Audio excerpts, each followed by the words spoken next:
Hi, it's Jane. I don't know when you're going to see this because, again, Xfinity is in my area working on the lines to upgrade it, supposedly. Again, they worked Thursday. They didn't get it finished, so they came back Friday, didn't get it finished.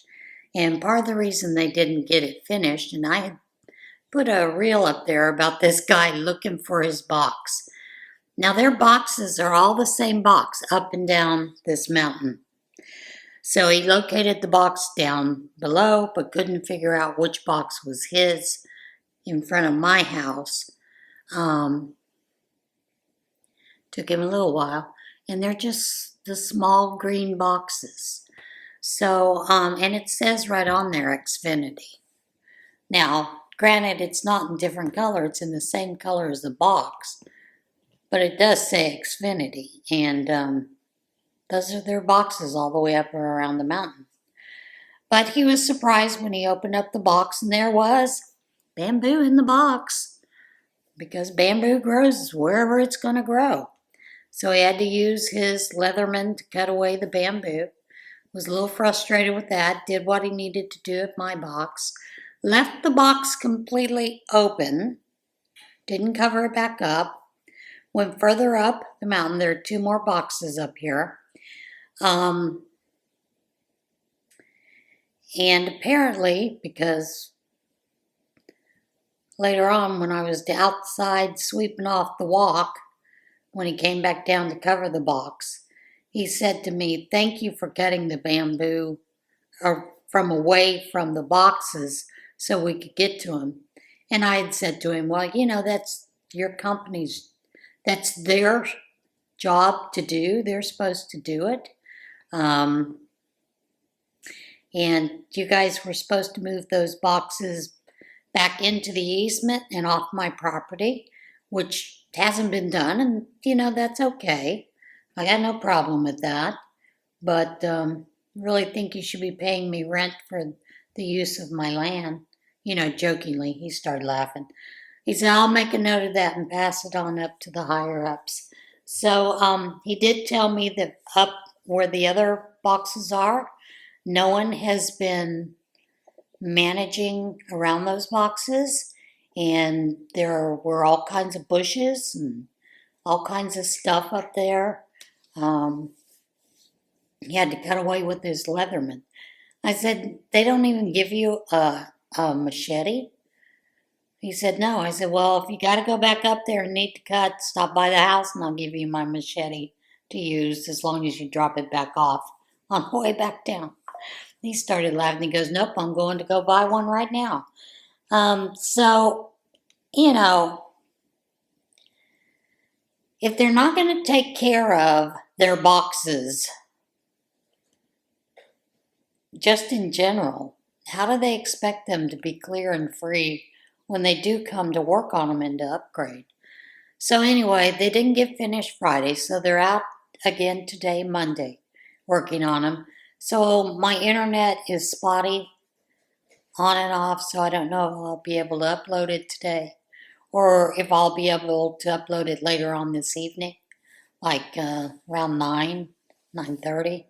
I don't know, but it'll be up either today or tomorrow. And hopefully this will be the end of it, although he did tell me they're supposed to be back out here on the 18th to do some finishing work. Now, I did contact Xfinity over the weekend, and I told them I think they need to give me a credit for all those days that, one, I had no television, no internet, and my cell phone was spotty because of the work that they were doing. I have all of those on with Xfinity. And she said, "Well, we'll give you a $10 credit." I said, "No, I think it needs to be $10 per day, because that's ridiculous. I'm paying you for a service that you're not giving me." So we'll see what happens. But yeah, that's kind of what's been going on around here. It's no fun. telling you, it just sucks not being able to do things you normally do. I like to watch a lot of YouTube videos. I like to search out new channels, new things while I'm sitting and knitting, crocheting, or whatever. So, yeah, it's rather interesting being without it. However, it was kind of nice too because I was able to do some things that I hadn't done in the past, and that was good, right? All right, let me show you what I've been working on. I've continued to just work on these two things, and the one being my sweaters, the fronts of my sweaters, and I was able to work this much so far. So let me move that progress keeper up to this row here so I can start working on that. And so I did get a little bit done there, and got a little bit done on my Afghan, not a whole lot.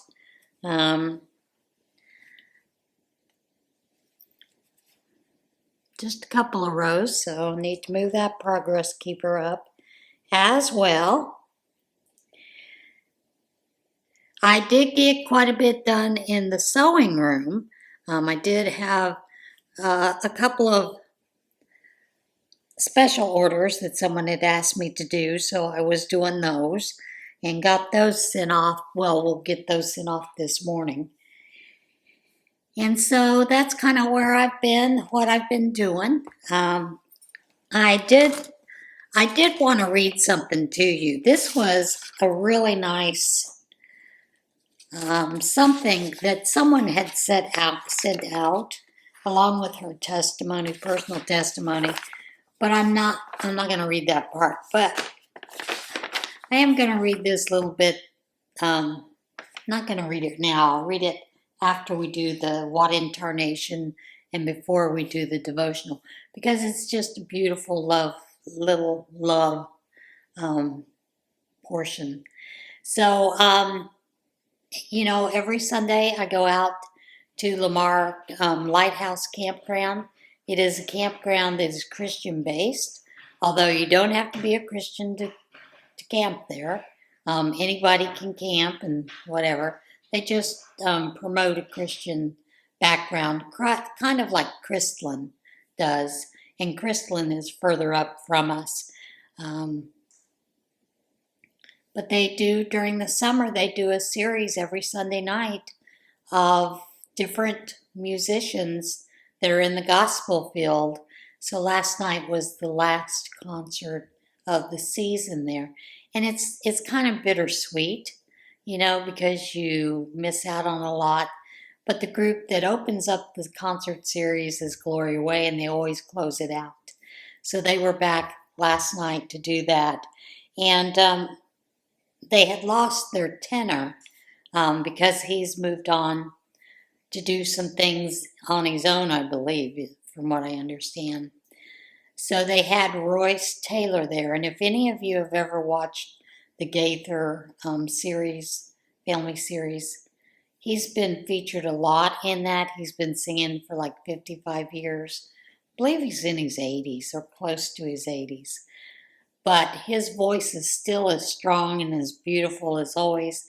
So he joined them. And they did a lot of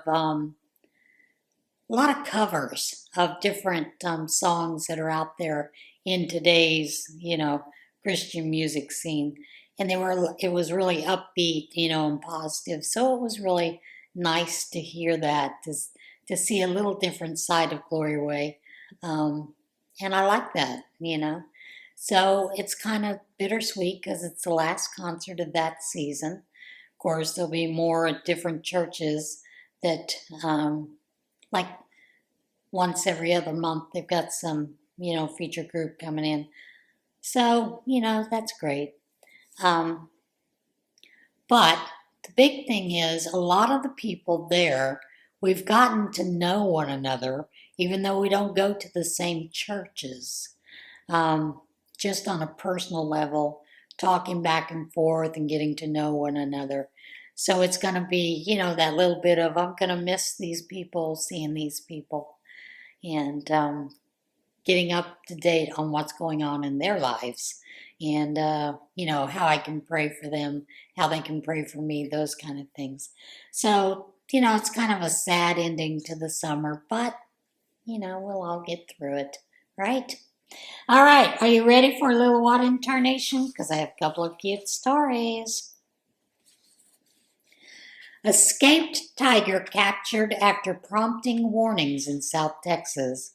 A tiger that prompted warnings in Texas when it escaped from a zoo just across the border in Mexico has been captured after nearly a week on the loose.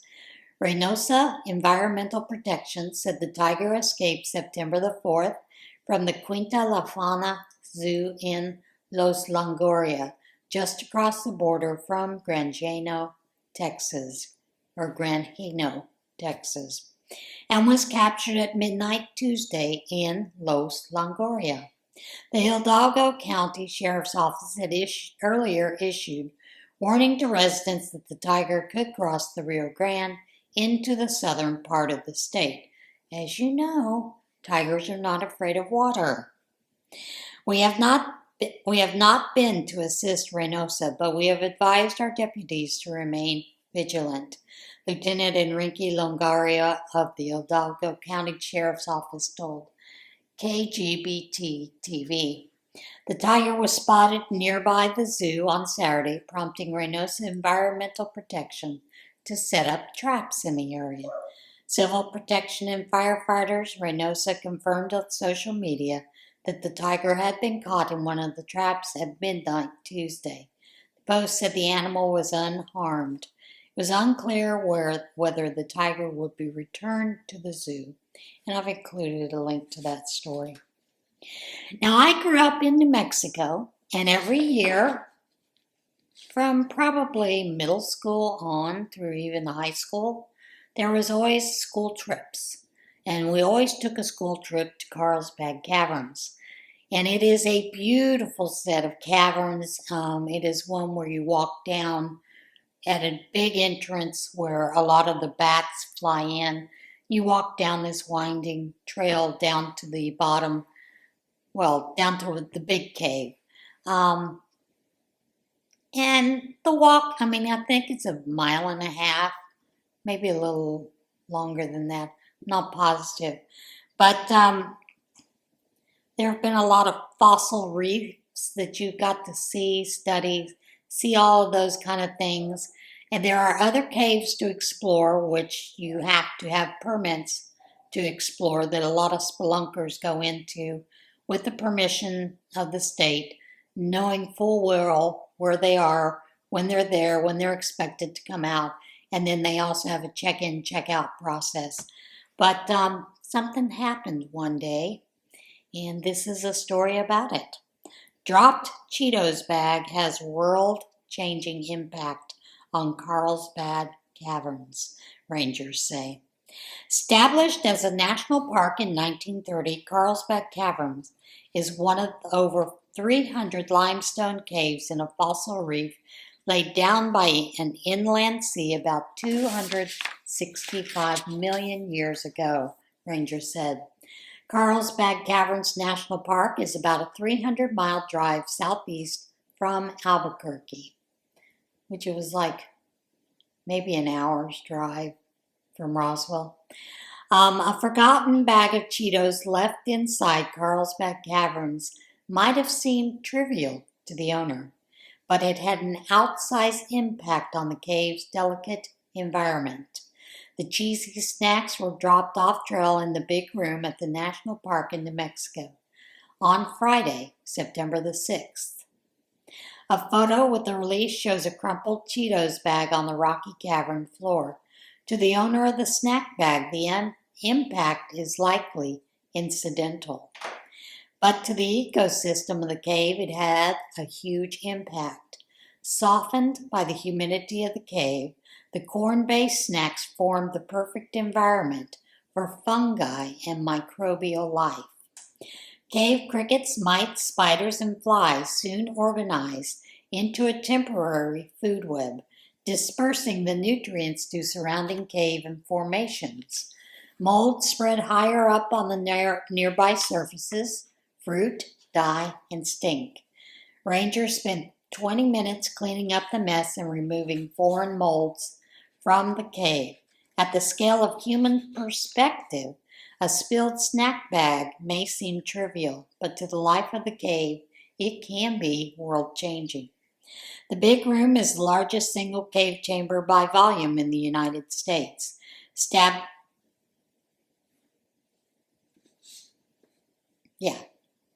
It is, and it is amazing. And of course, you don't have to walk back out because there's an elevator that takes you up to the main entrance. But it is a beautiful cave system. If you ever have a chance to visit there, I would hope you would do it. There are a lot of cave systems in our country that are massive and beautiful. Take an opportunity to visit those. Just beware. Don't leave your snacks behind. And most of them feature, where you can get a meal down in some of the areas. Carlsbad Caverns actually has a cafeteria setting in there that you can eat in the cave, and it is in a section cordoned off that is very carefully cleaned and taken care of well, but you can get a box lunch there. So yeah, it's a lot of fun to go to Carlsbad Caverns. Okay, new set of endangered Cottontop Tamarind triplets born at Disney World. The second set of critically endangered Cottontop Tamarind triplets to be born this year at Walt Disney World have arrived. The 3 tiny primates were born at the Animal Kingdom's Discovery Island on Saturday and are bonding with their parents and sibling. An earlier batch of the small but powerful monkeys were born there in January.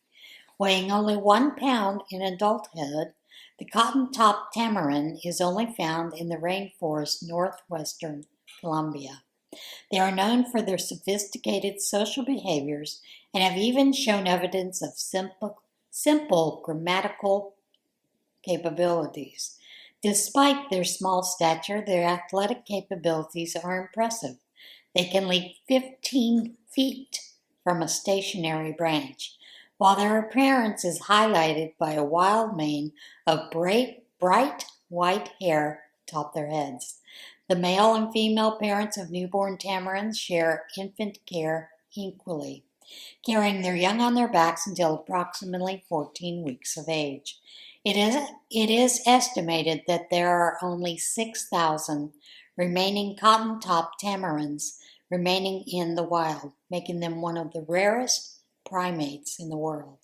Disney World says it is working with organizations such as Proyecto Titi in Colombia to help protect the species through its Disney Conservation Fund. And I'm sorry, there is no link to the story, but they are beautiful animals. So go look up the tamarinds and see what they look like. All right, bull on the loose after North Carolina parking lot escape. A 400 bull named Roger is on the loose in North Carolina after escaping from a trailer in the parking lot of a shopping center. Maureen Pitts of Clayton said in a Facebook post that the 9-month-old Dexter bull escaped September the 4th from the parking lot of the White Oak Shopping Center in Garner and quickly hoofed it from the scene. Roger was spotted on nearby security cameras that night and the following night. Feed was placed in the area on Friday and has not been touched, Pitts wrote. We have no reported sightings of him since Thursday night. Pitts said if Roger is friendly but likely to flee if approached by strangers. And the problem is the fellow that purchased the bull didn't expect him to escape. So He was actually transporting that bull back to his property. Texas market covers charcuterie board in 1,032 pounds of snacks. Now, my biggest thing about charcuterie boards is I find it funny because, many of us liken them to the little snack packs that you get at the grocery store or the Lunchables. Yeah. All right. Central Market in Austin, Texas broke a Guinness World Record by assembling a charcuterie board topped with over 1,032 pounds of meats, cheeses, and other qualifying ingredients. I wonder what it is you have to have on it. The ones I've always seen have had meat, cheeses, usually some fruit, maybe raisins, nuts. The world's largest charcuterie board was assembled to celebrate Central Market's 30th anniversary. The previous record was set by Florida snack delivery service, Borderie, which was topped with 769 pounds of qualifying ingredients. It was all cheesemongers on deck at the original Central Market on North Lamar in Austin, as we cut, sliced, and arranged a cheese and charcuterie board of epic proportions, they said in a Facebook post. And there's a link, there's some video of that. Lifeboat crew on rescue call finds another station's lost dummy. A Royal National Lifeboat Institution crew in England responded to a report of a stranded person in the water, but arrived to discover it was an RNL-1 training dummy, lost by another crew 2 weeks earlier. The RNL-1 crew stationed in Filey, said they responded to an early morning call about a person who appeared to be stranded in the water in Bimpton on Monday. They arrived on the scene and recovered a training dummy from the water, the crew said on social media. The dummy turned out to have been lost by an RNL-1 crew in Hartlepool 2 weeks earlier. The Hartlepool crew thanked the Filey station for finding their dummy, named Fred, in a Facebook post. So Fred's had an unauthorized holiday to Yorkshire, the post said.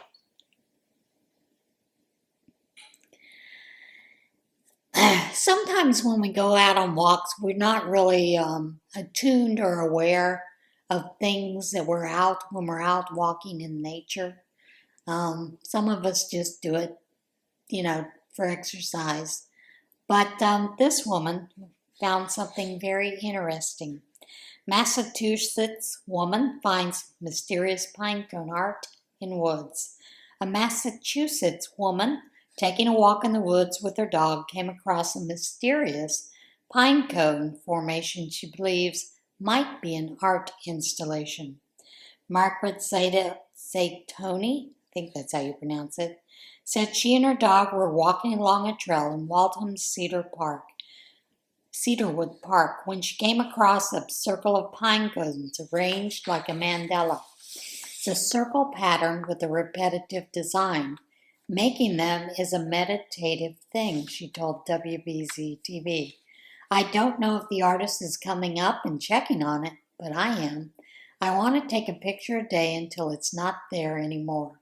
She posted a photo of pine cones to a local Facebook group, sparking commenters to offer theories, including alien activity and satanic rituals.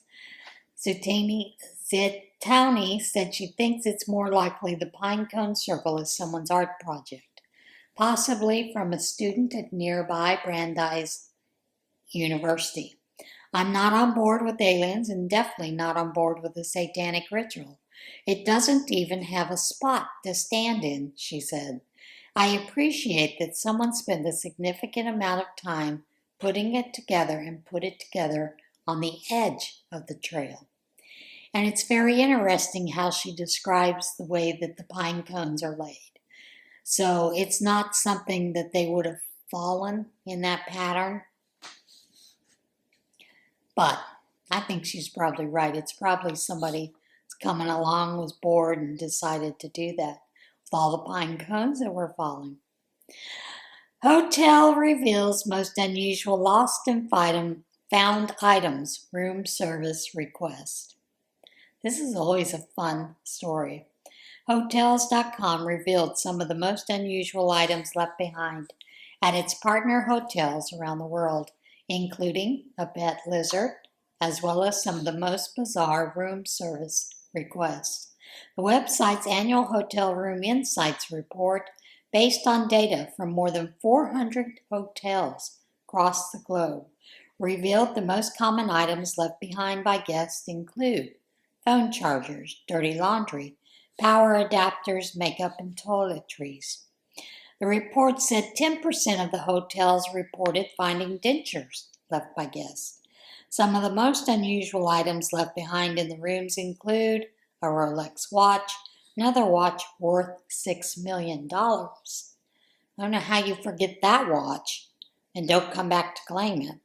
A Hermes Birkin bag, keys and documents for a luxury car, a car tire. I'm not sure why you would bring your car tire up to your room, but whatever.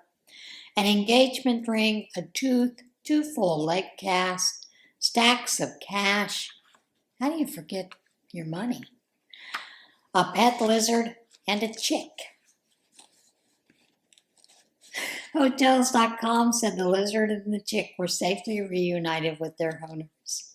The report also detailed some of the most unusual room service requests at the hotels, including an Evian-filled tub for a child's bath, a customized allergen menu for a pet, burnt toast, a caviar hot dog, fresh goat milk, 4 pounds of bananas, and a high five from a team member to ensure their room service request was read.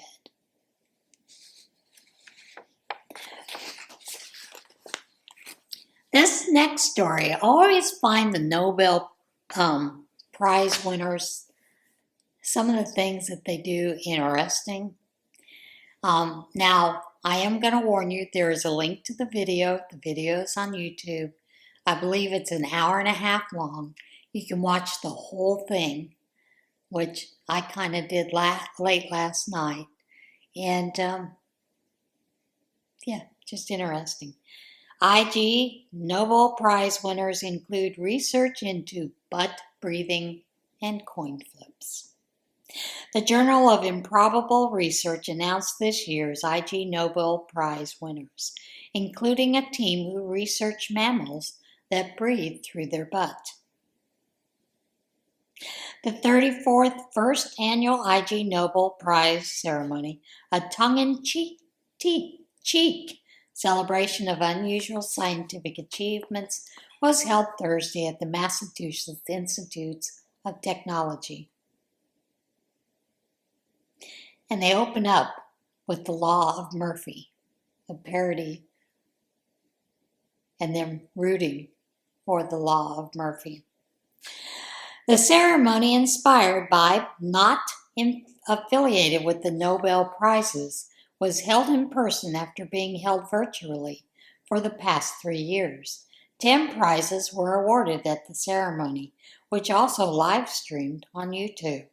This year's Peace Prize was posthumously awarded to B.F. Skinner for his 1960 research into whether live pigeons could be housed inside missiles to guide their flight paths.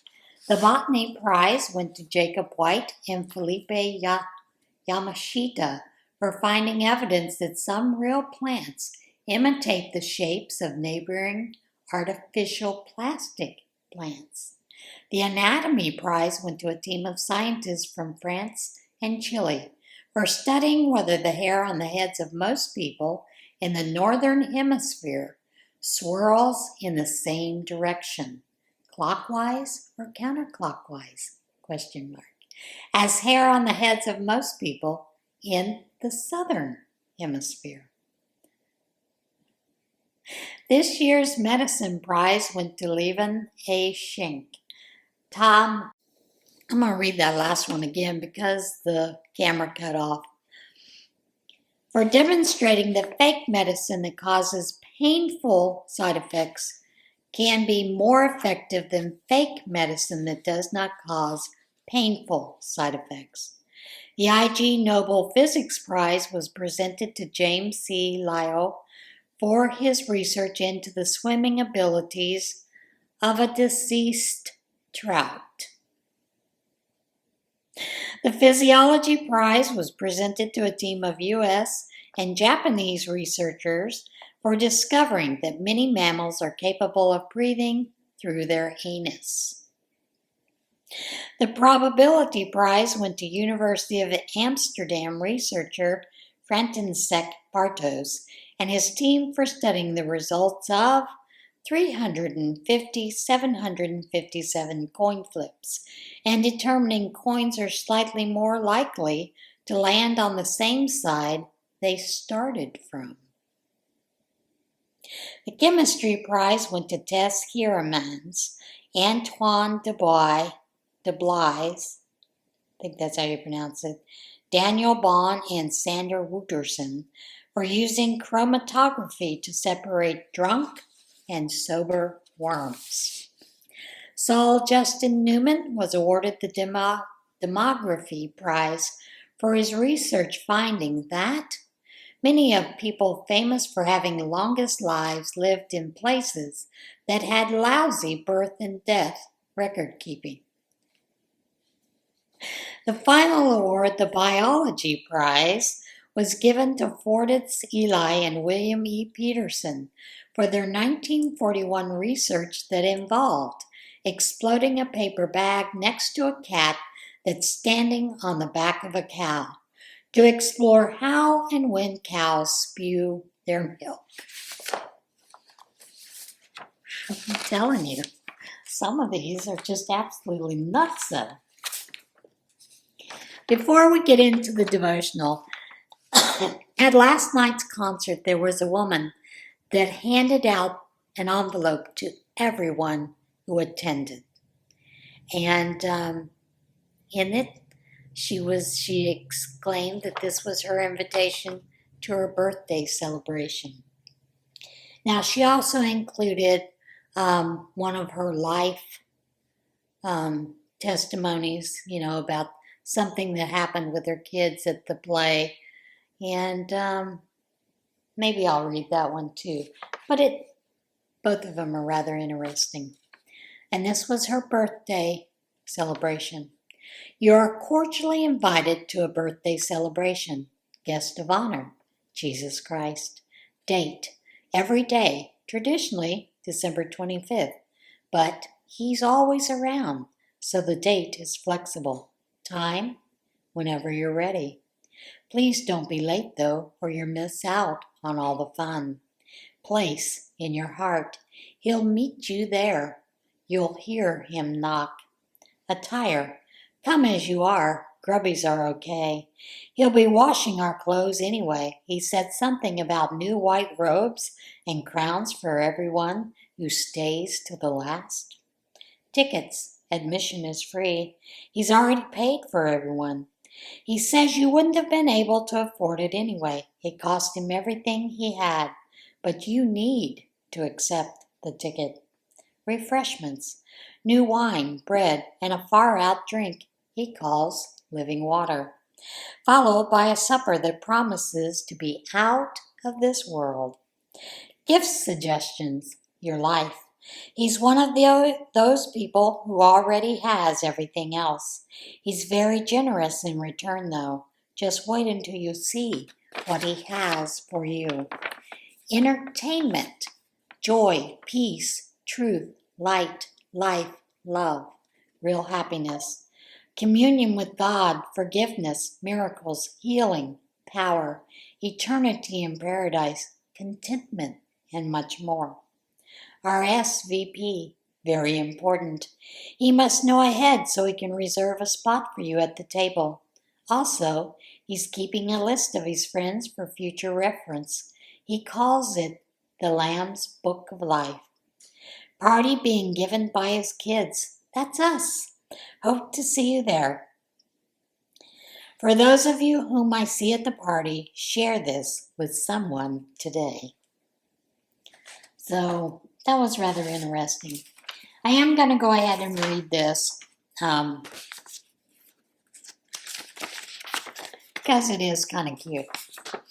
Christmas Pageant.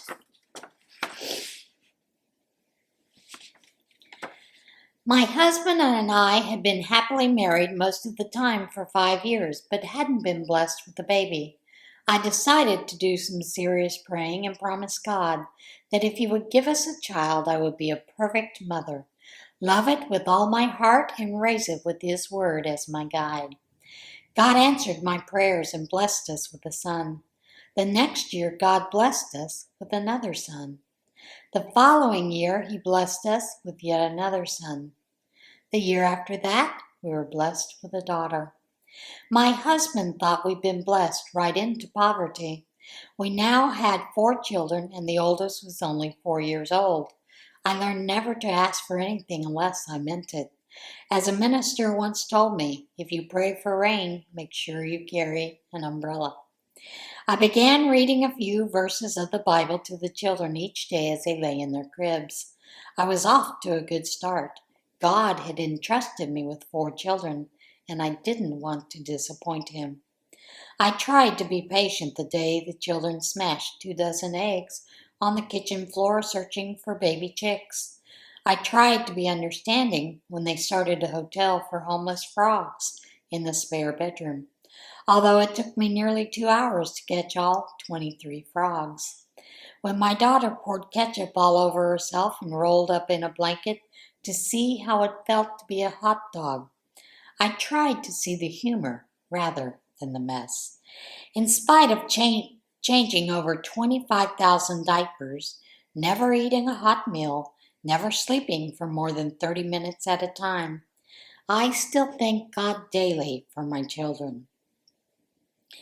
Well, I couldn't keep my promise to be a perfect mother. I didn't even come close. I did keep my promise to raise them in the Word of God. I knew I was missing the mark just a little when I told my daughter we were going to church to worship God. She wanted to bring a bar of soap along to wash up Jesus, too. Something was lost in the translation when I explained that God gave us everlasting life, and my son thought it was generous of God to give us His last wife. My proudest moment came during the children's Christmas pageant. My daughter was playing Mary, 2 of my sons were shepherds, and my youngest son was a wise man. This was their moment to shine. My 5-year-old shepherd had practiced his line. We found the babe wrapped in swaddling clothes, but he was nervous and said the baby was wrapped in wrinkled clothes. My 4-year-old Mary said, "That's not wrinkled clothes, silly.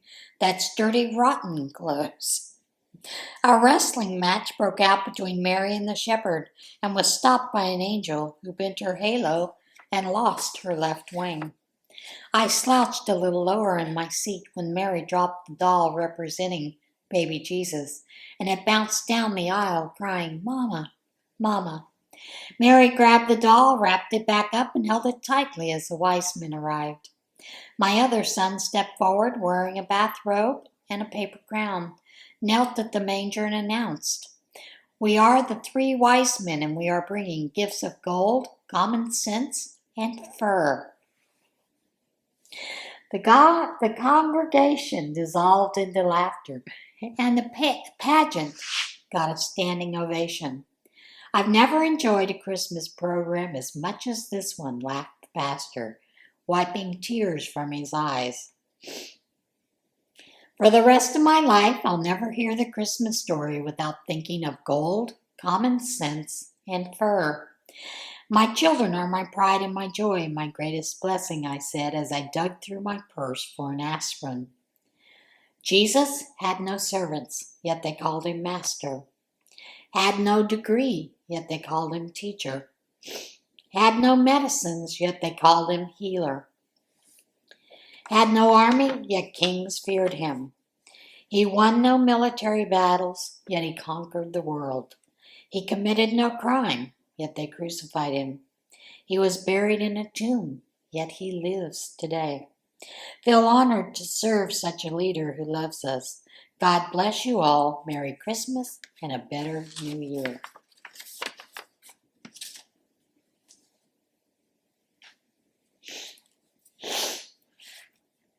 All right.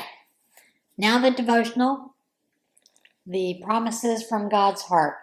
Promises from God's heart for rest and renewal. Those who trust in the Lord will renew their strength. They will soar on wings like eagles. They will run and not grow weary. They will walk and not faint. Isaiah 40:31.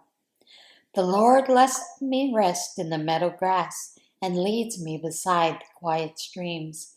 He gives me new strength. He helps me do what honors him the most.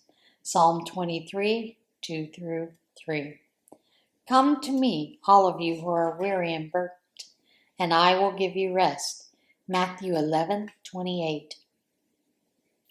That's why we are not discouraged. No, even if outwardly we are wearing out, inwardly we are being renewed each and every day. 2 Corinthians 4:16. The law of the Lord is perfect, restoring the soul. The testimony of the Lord is sure, making wise the simple. Psalm 19:7. You took off your former way of life, the old self that is corrupted by deceitful desires. You are being renewed in the spirit of your minds. You put on the new self, the one created according to God's likeness, in righteousness and purity of truth. Ephesians 4:22-23. Take my yoke upon you and learn from me, for I am gentle and lowly in heart, and you will find rest for your souls. Matthew 11:29. He redeems your life from the pit. He crowns you with faithful love and compassion. He satisfies you with goodness. Your youth is renewed like the eagle. Psalm 103:4-6. Do not be conformed to this world, but be transformed by the renewal of your mind, that by testing you may discern what is the will of God, what is good, acceptable, and perfect. Romans 12:2. That is it for today's video. I hope you enjoyed it. And remember, let's not let those elephants and those donkeys drive a wedge between us. We're all in this together. And as always, remember to be a little kinder to yourself and to others. I'll see you again soon. Bye.